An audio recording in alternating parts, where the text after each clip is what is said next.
Descriptions. There are many language games which can be based on descriptions.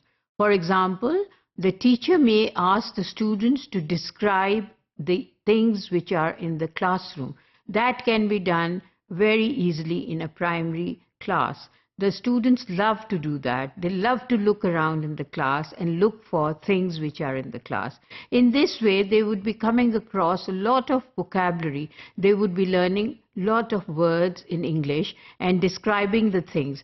Just by naming them first, the first round could be the teacher asks them just to name them. Then she asks them to look at the color of the things they have named. So then they are going to learn additional words. And then she can ask them to make sentences about the things that they have seen in the classroom and describe them. So this way the children would love to look at the things, talk about the things, make sentences, learn vocabulary, and also enjoy at the same time. It has been noticed that young children love to do this activity and sometimes repeatedly do that at home as well when they look at the different things, because there are a variety of things they can look at home, in the room, or in the place wherever they are living, and then they can describe the words. And parents have said that the children, they love to look at things and then describe them and feel very confident about describing. So this is a good activity in speaking skills. Further to this, if we have to use this activity in the secondary school or on the higher level, we can also modify it accordingly. For example, the teacher can ask the students in the secondary school to describe a character they love most. They love to talk about people they like.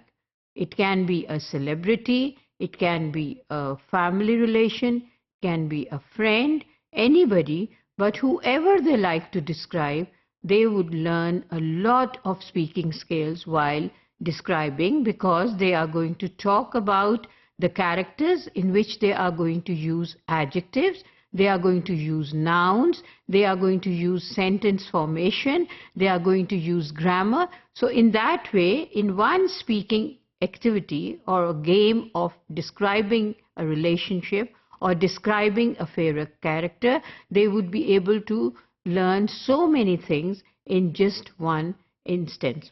So the teachers can always encourage the students to talk about people they love to talk about and they like to describe them. Another way to do a description activity is with the students or at a higher level, where the teacher can ask the students to go for interviews. It would be a very interesting activity for the high learners to go for an interview.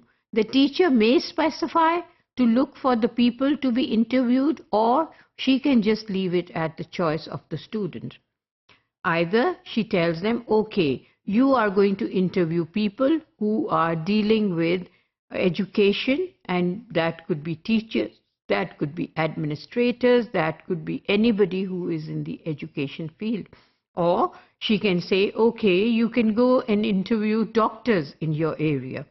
So after interviewing the doctor or after interviewing the teacher or a headmaster, the student needs to come to the class and then talk about the experiences he or she had with the interviewing process. And then she can also reflect on the character of the person she interviewed.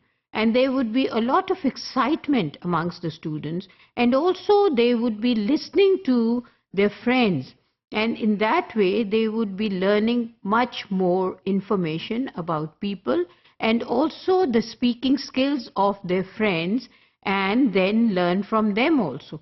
So it becomes an activity where people are learning from one another and sharing information as well.